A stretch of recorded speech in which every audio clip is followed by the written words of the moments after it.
compare, on prend, on teste, on utilise. Puis on jette, on remplace et on amasse. Pas seulement les choses, les personnes aussi. Nos relations amoureuses et sexuelles sont à l'image de la société de consommation dans laquelle nous avons grandi. Pourtant, nous voulons être aimés. Être aimés durablement, être aimés pour ce que nous sommes. C'est notre désir le plus profond. Alors pourquoi y renoncer puisque c'est possible de le réaliser? Je suis Thérèse, la cofondatrice de SEM, et vous écoutez Love Care, le podcast de l'amour durable.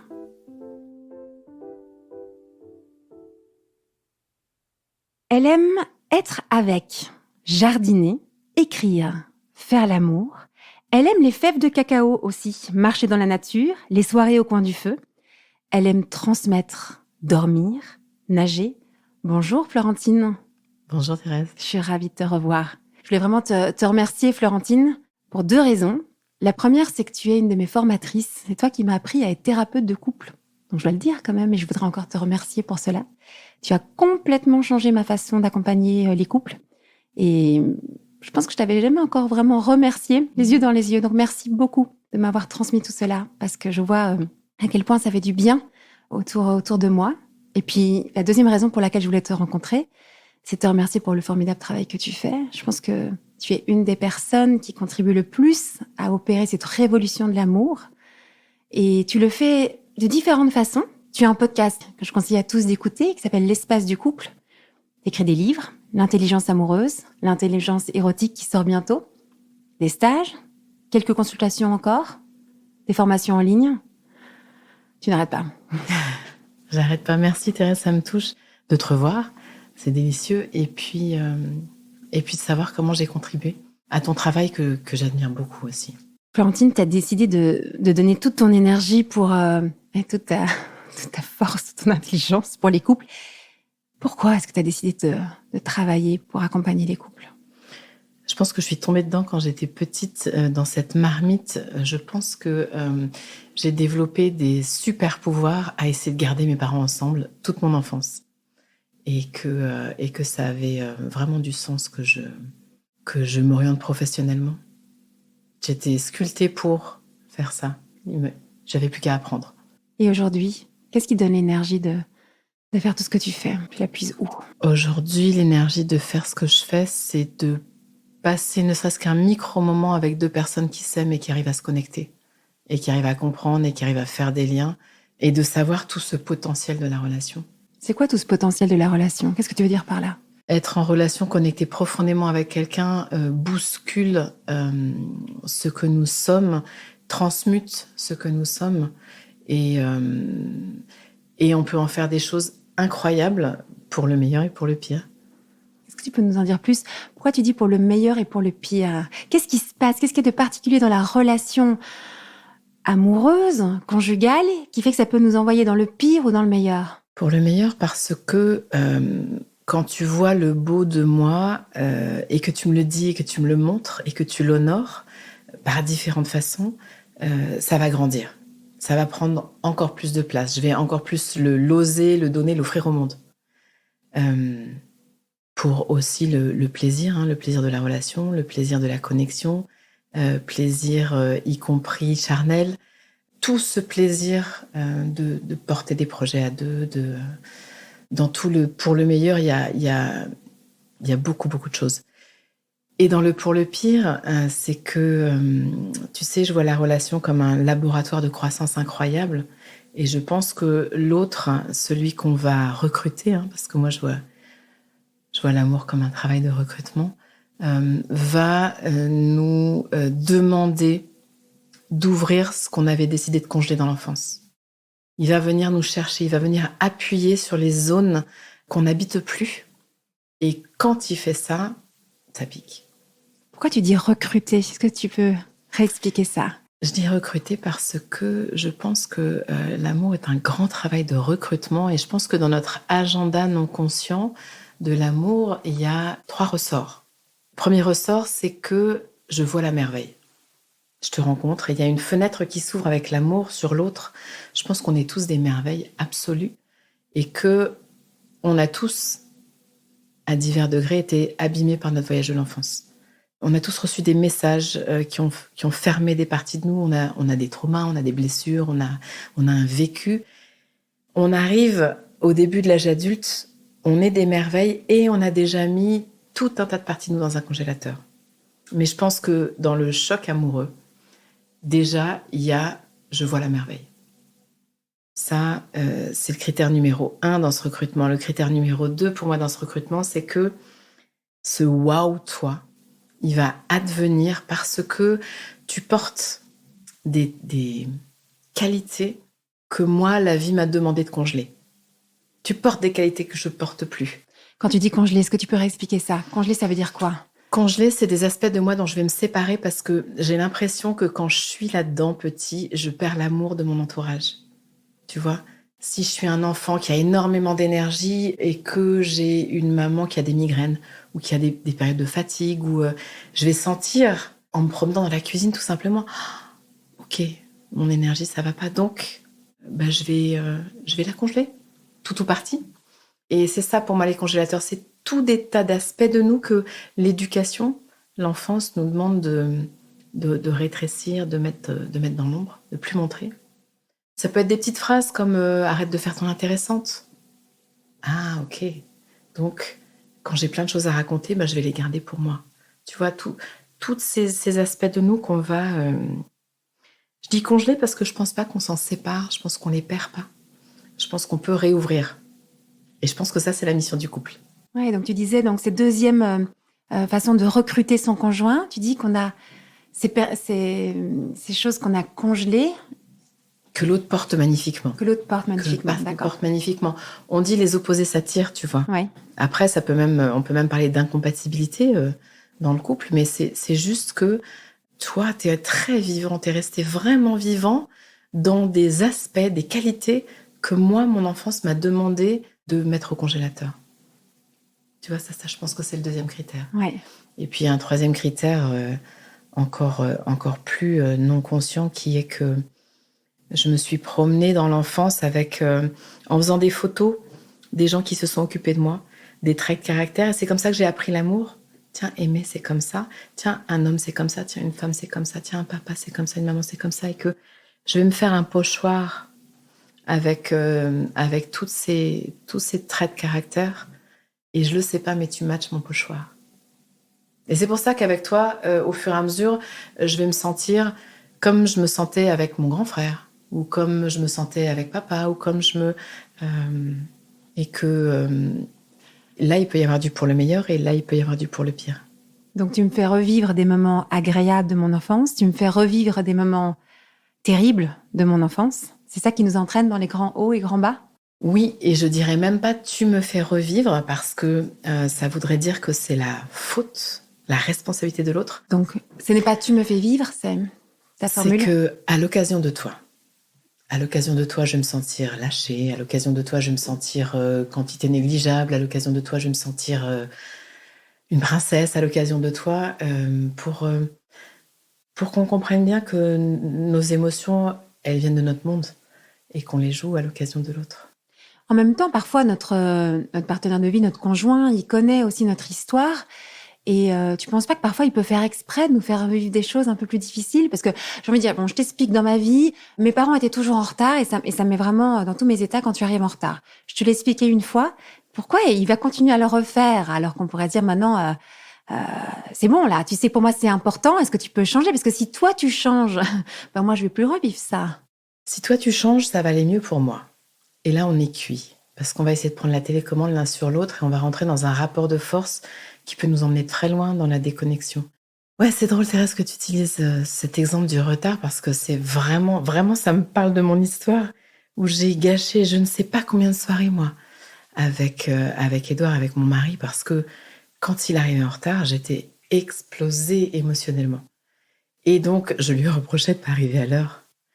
Et j'ai pu comprendre d'ailleurs après que dans toute ma vie, j'aimais pas que les gens soient en retard.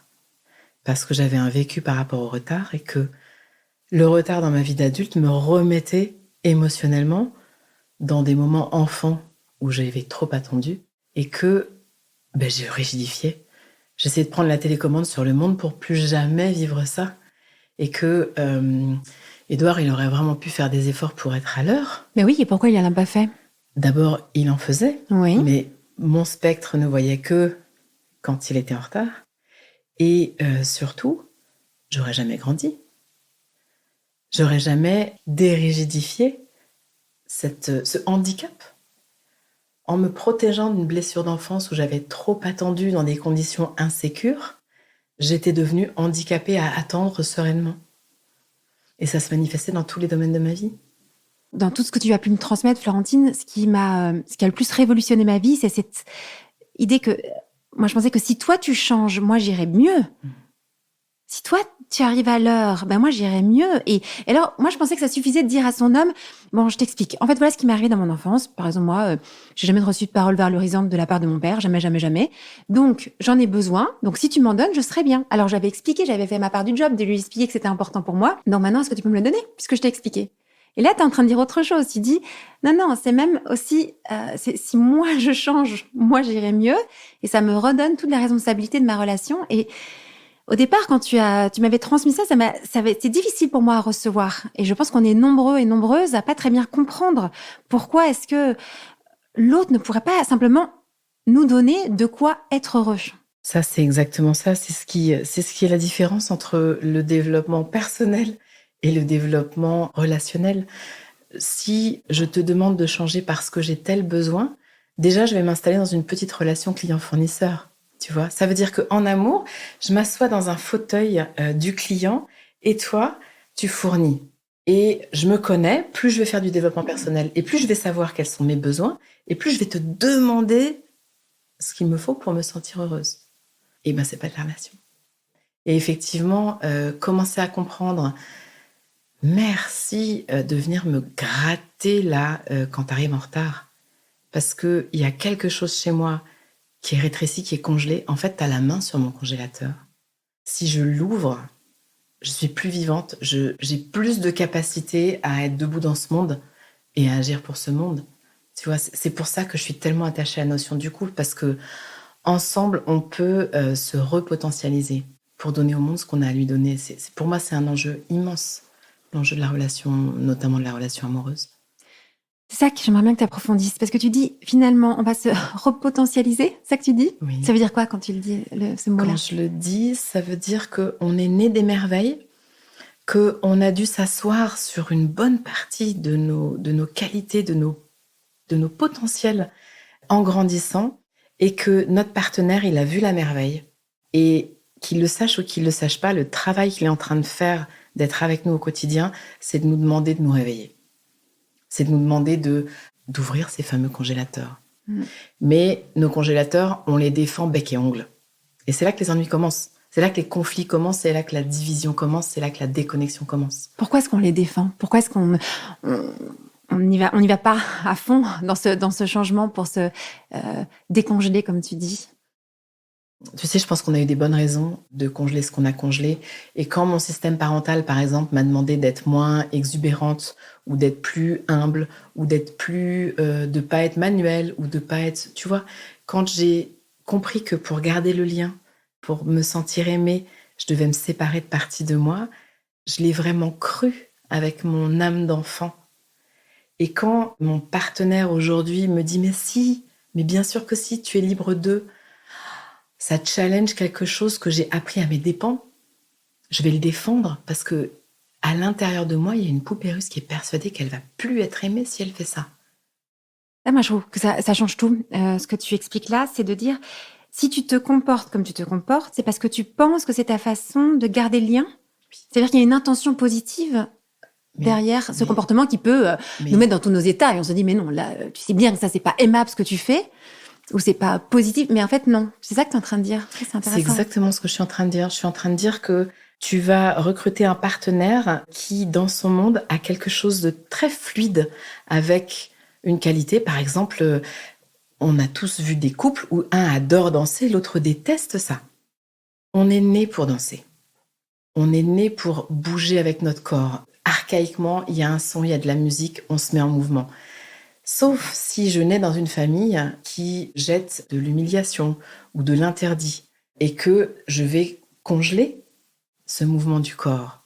mais je vais recruter un partenaire qui est hyper fluide avec ça et qui va me dire, mais si, viens, danse, mais au secours, parce que j'ai été humiliée le jour où j'ai bougé mon corps comme ci ou comme ça dans ma famille. Et toi, tu me demandes de bouger, mais je vais me défendre, je vais dire, mais non, c'est toi, ça va pas. Les soirées dansantes, c'est n'importe quoi. Ça n'a pas de valeur. On va polémiquer, on va se défendre, on va se protéger. Et pour se défendre, parfois on accuse l'autre. Du coup, c'est chez toi qu'il y a un problème, c'est toi qui va pas. Et c'est là que tu disais que ça commence, les difficultés. C'est là que ça commence. C'est pour ça que j'aime tellement ce « à l'occasion de toi ». Mais alors, ce serait quoi l'objectif du couple ? De décongeler ces parties ? Est-ce que tu peux en dire plus ? À quoi ça sert d'être en couple aujourd'hui ? Et j'ai envie de préciser, à quoi ça sert d'être en couple aujourd'hui en 2022 ? Où on est tous, la plupart d'entre nous, on a une certaine autonomie matérielle, on a nos cercles de copains, nos loisirs. À quoi ça sert encore d'être en couple ? Alors, je vais être un peu abrupte. On a tous dans notre entourage des personnes âgées, des petits vieux qui se sont laissés travailler par la vie et qui sont un délice de non-jugement, de sagesse. Et puis, on a aussi tous dans nos entourages ce genre de personnes âgées où on tire à la courte paille pour pas s'asseoir à côté d'eux à Noël, tu vois, à table. Parce que c'est du jugement, parce que ça pince, parce que ça taille. C'est ça l'image, c'est qu'on a tous un virage à prendre à l'intérieur. Si on ne se met pas dans un laboratoire qui va nous aider à garder les pieds sur terre, qui va nous aider à regarder nos ombres, qui va nous aider à prendre en compte l'autre, on part dans le pire de nous. On part dans nos pires travers. On part dans... Et pour moi, la mission du couple, c'est vraiment redevenir totalement humain, redevenir amour, redevenir acceptation, redevenir entier, retrouver la capacité à danser, à se montrer, à briller, à oser, à dire non, à tout ce qu'on a pu perdre dans ce voyage de l'enfance, ça va être mis au travail dans toutes nos relations, mais ce laboratoire de la vie amoureuse, il est quand même hyper intense. Et pourquoi ça a d'autant plus de valeur en 2022 ? Parce que sans ce travail de la relation, notre individualisme se renforce des camions. Tu sais, souvent je dis à Édouard, si j'avais épousé un clone de moi, je serais dans une mer de noir. J'aime tellement ça, être challengée, être appelée là où j'habite pas. Prendre conscience de choses qui sont pas de mon monde. Ça, c'est l'autre qui t'apporte ça. Mais je comprends très bien ce que tu dis, intellectuellement, mais l'expérience que je vois autour de moi, c'est que le couple peut m'envoyer tellement dans le pire de moi-même, peut tellement me déshumaniser. Parfois, je peux perdre ma vitalité, je peux perdre mon énergie, je peux perdre tout ce que je suis. Et quand même, on est nombreuses à pouvoir avoir vécu cette expérience que le couple me fait perdre qui je suis. Et donc, finalement, je décide d'arrêter ces relations. Il y a quand même un couple sur 2 qui se sépare, ou presque. Mais on se sépare souvent parce que j'ai l'impression que je ne peux pas être moi avec toi. Je peux pas être moi avec toi parce que dans toute une phase, encore une fois, non consciente, j'ai projeté sur moi mon petit monde, le monde de ma petite enfance. Et donc, j'ai l'impression que je suis en train de me battre contre toi, mon partenaire. Mais en fait, je suis en train de me battre parce que je pense que tu portes ce qui m'a été offert. Quand Édouard arrivait en retard, je lui disais, en fait, je compte pas pour toi. Et j'étais au centre de sa vie, il était déjà hyper amoureux. Mais je me racontais l'histoire parce que c'est une histoire que je commençais à me raconter enfant. Tu vois ? Et ce qui va faire que le couple peut être un tel lieu de destruction, c'est que je vais me protéger de mes sensations et de mes émotions. Au lieu de respirer là-dedans, de comprendre à deux qu'est-ce qui est en train de se passer, je vais me révolter, je vais me battre contre toi, je vais te demander de changer, je vais te demander de faire autrement, je vais te dire que t'es un affreux. Et quelque merveille qu'on soit, je sais pas comment tu le vis toi, mais moi, si j'arrive dans un environnement où je sens qu'on pense que ça va pas comme je suis, où il y a de la critique, où il y a du reproche, où il y a du... Mais je vais pas livrer le tiers du quart de ce que j'ai à donner. Je vais me protéger. Et quand je me protège, je peux devenir très monstrueuse.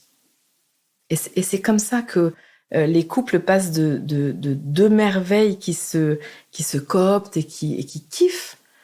Au premier, c'est génial qui tu es, mais... Et là, voilà la liste des choses à changer. et là, je vais commencer à me protéger. je vais commencer à me protéger. Et je pense que autant on est des merveilles, autant quand on est dans nos défenses, on peut être au mieux arrelationnel, au pire toxique, très très dangereux les uns pour les autres. On n'est pas des bisounours, hein, on est des merveilles, sans conscience des émotions qu'on traverse et des protections qu'on agite. On peut devenir très très très très dangereux.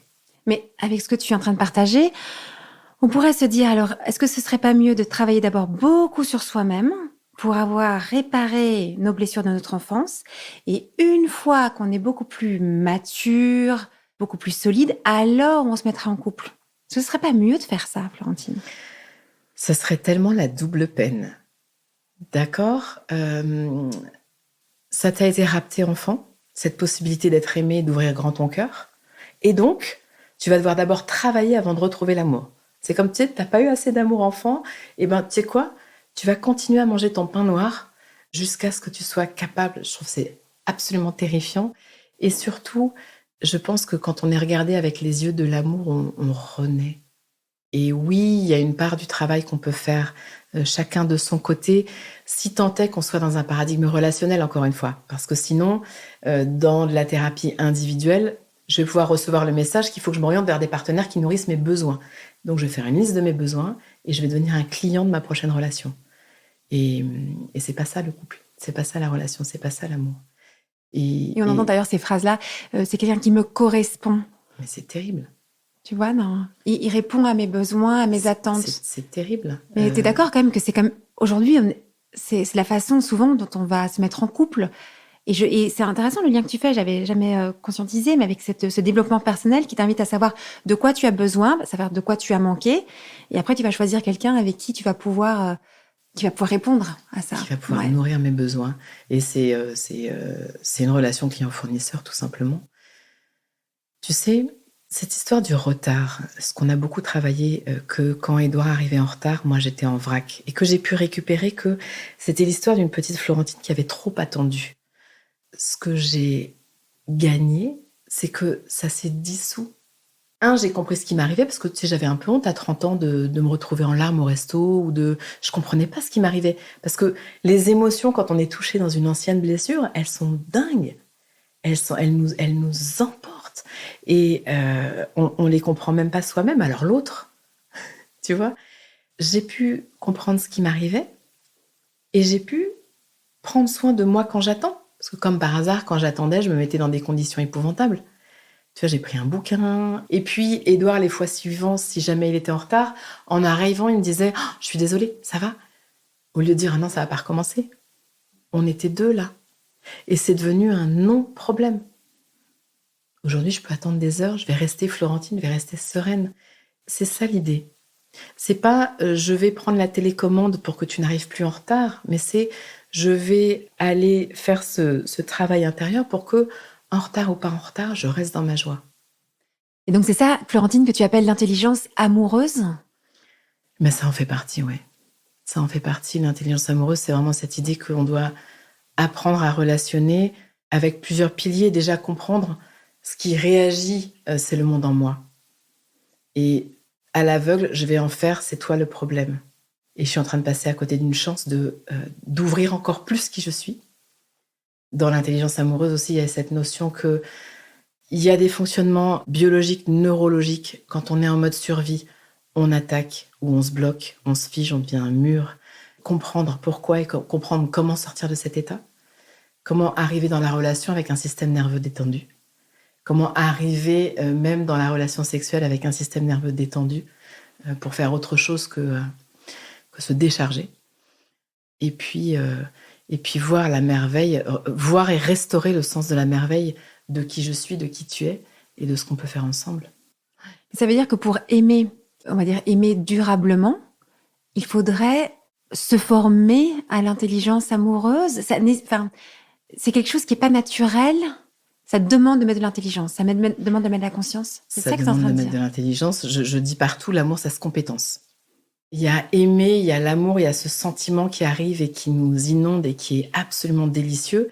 Et puis ensuite, il y a une deuxième phase au verbe aimer, et aimer devient un verbe d'action. Dire oui, dire non, écouter, entendre, dire, pardonner, réfléchir, reconnecter. Tu vois, il y a tellement de verbes à aimer. Je pense que l'amour ne suffit pas. L'amour, c'est l'étincelle de départ, c'est extraordinaire. Mais rester un couple durable au long cours et un couple durable vivant, le couple durable pour durer ne m'intéresse pas. Ça peut devenir un mouroir absolu. Mais le couple durable, je pense que c'est dans ta définition aussi, qui s'épanouit dans la durée. Ça se compétence, ouais. Ouais. C'est pour ça que tu formes, que C'est tu pour ça. donnes aussi ces podcasts et toutes ces formations. Ça, tu sens vraiment qu'il y a un besoin? Il y a un besoin, c'est à hurler. Non pas que ce soit toujours un échec de se séparer, hein. Il y a beaucoup de moments où la séparation est très juste, mais se séparer quand il y avait encore tant d'amour et de possible, ça c'est un gâchis qui me tord les tripes et qui me fait me lever le matin.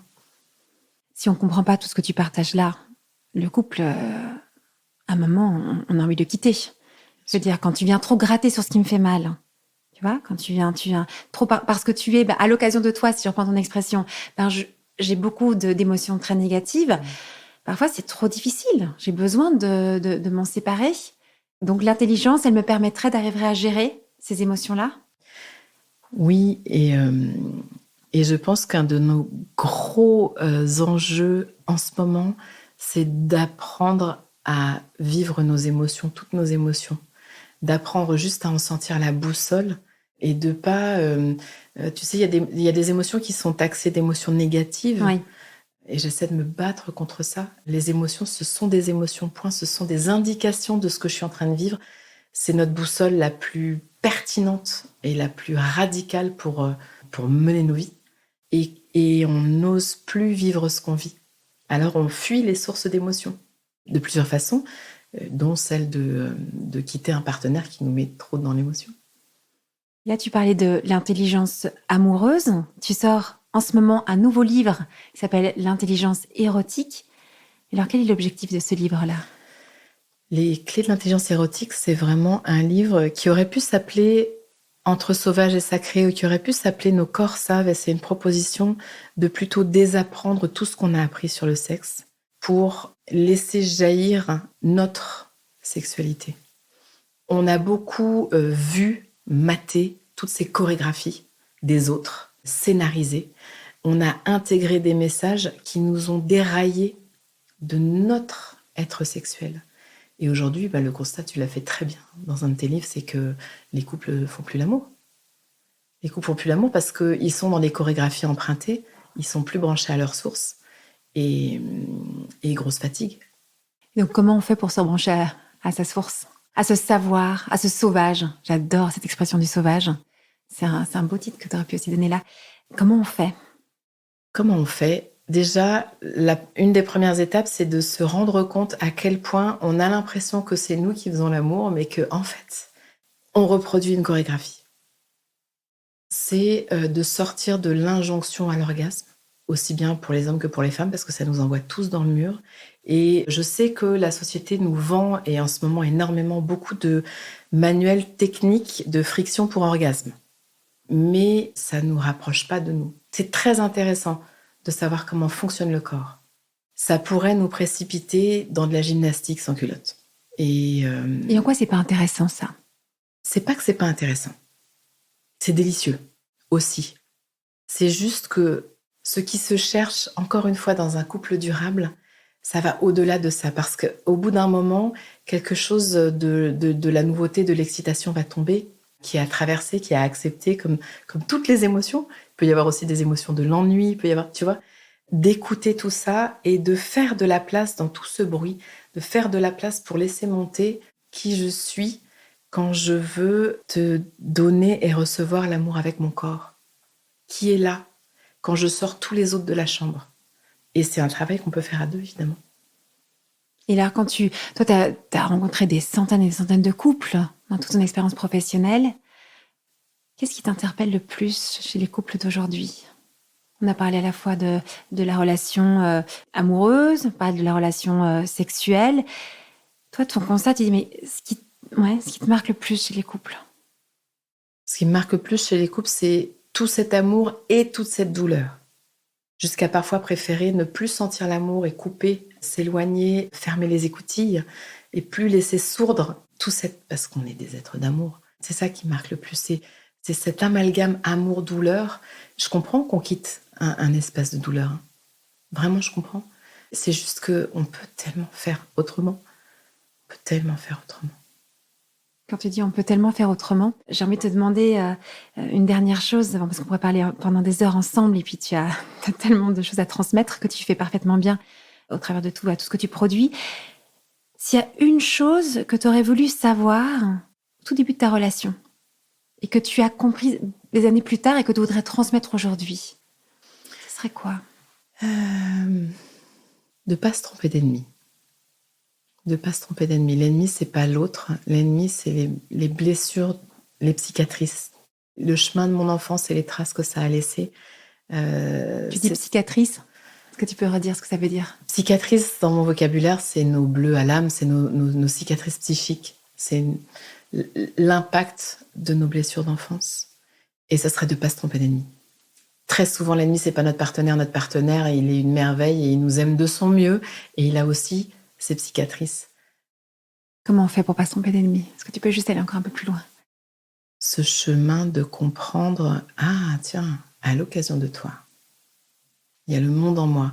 C'est comme, je t'ai mis tellement près de mon cœur que quand tu bouges, tu touches mes bleus. De regarder la relation comme ça plutôt que de dire, aïe, tu me fais mal, tu me fais souffrir. À l'occasion de toi, je souffre parce que quand t'es en retard, tu sais quoi ? Je me retrouve et j'ai 6 ans et je suis à la grille de l'école. Et je suis terrifiée. Et j'ai l'impression que je compte pas. Et tu vois ? Quand tu disais, je t'ai mis tellement proche de mon cœur, c'est pour ça que c'est aussi différent dans nos relations avec nos amis, avec nos collègues, même avec nos enfants, c'est quand même plus facile. Il y a vraiment des enjeux incroyables en couple.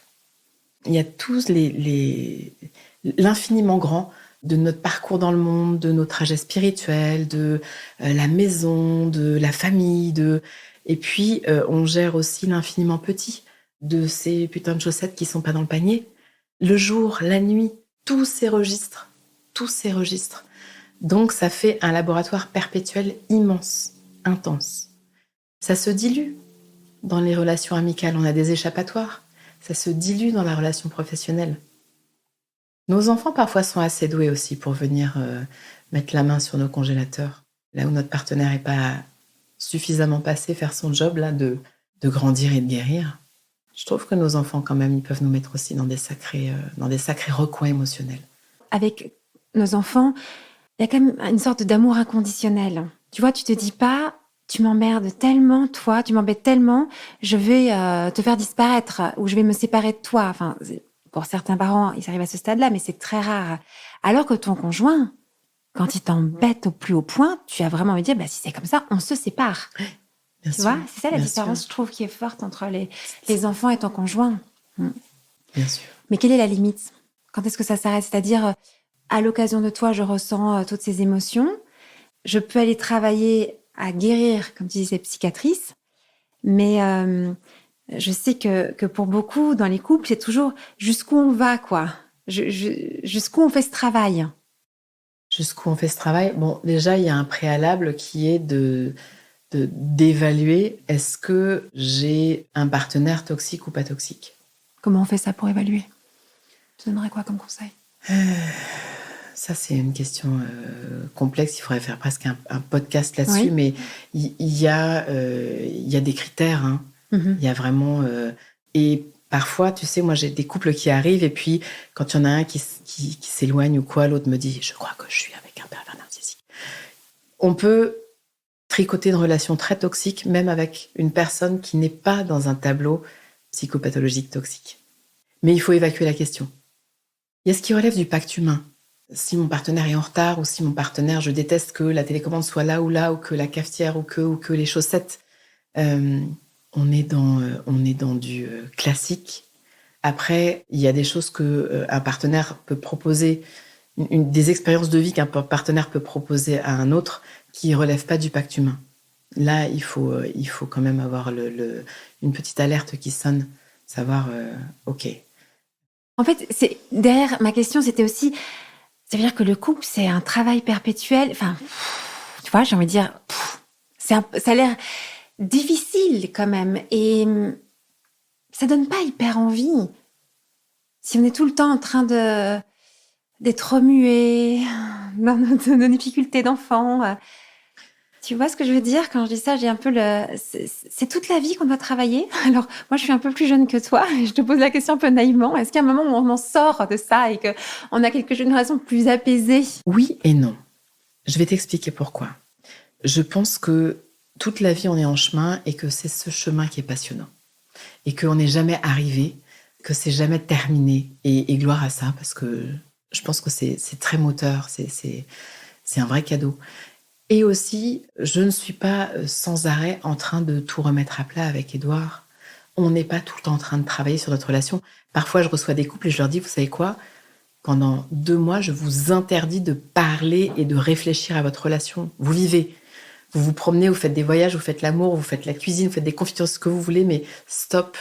On passe pas sa vie à élaborer sur sa relation.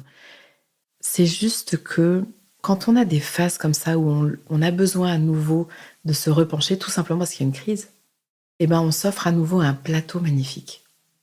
Et puis là, on est en train de beaucoup de parler de ce qui frotte et ce qui tire et ce qui pique, mais il y a aussi tellement de bon, de nourrissant, de on fait la paire, de à 2 on est plus fort, de plein de choses, C'est à mettre en perspective. Et c'est juste que, tu vois, par exemple avec l'intelligence amoureuse, mais il y a plein de belles propositions pour les couples, hein. Ce que je remarque, moi, c'est que ce qui nous aurait explosé 10, 15 ans en arrière, peut-être on aurait été déconnecté pendant plusieurs semaines. Aujourd'hui, on a les outils, bien sûr qu'on se déconnecte, et bien sûr qu'on va se mettre en réaction. Mais mon Dieu, on reste pas la tête sous l'eau des lustres. Et tu sais, ce qui nous noie, c'est pas de mettre la tête sous l'eau, hein, c'est de rester la tête sous l'eau. C'est ça le message au couple aussi. J'aime bien ton image.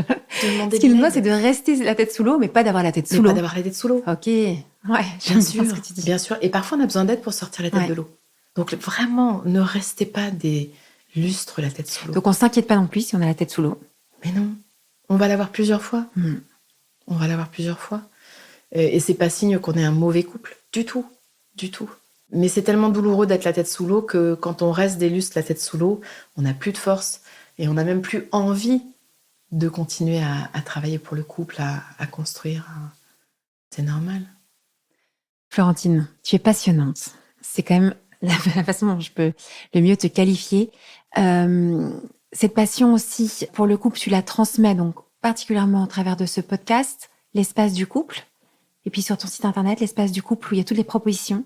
Je vous encourage tous à aller écouter. Il y a une vraie formation que vous allez recevoir et qui va éclairer votre vie au quotidien. Et puis, je te remercie de nous avoir partagé tout ça. Avec plaisir. Et puis, à bientôt. À bientôt, Thérèse. Au revoir. Au revoir. Si vous désirez l'amour durable, retrouvez toutes les propositions de SEM sur notre site internet sem.co et sur nos réseaux sociaux Instagram et Facebook. Si vous êtes un professionnel du love care, rejoignez la communauté SEM.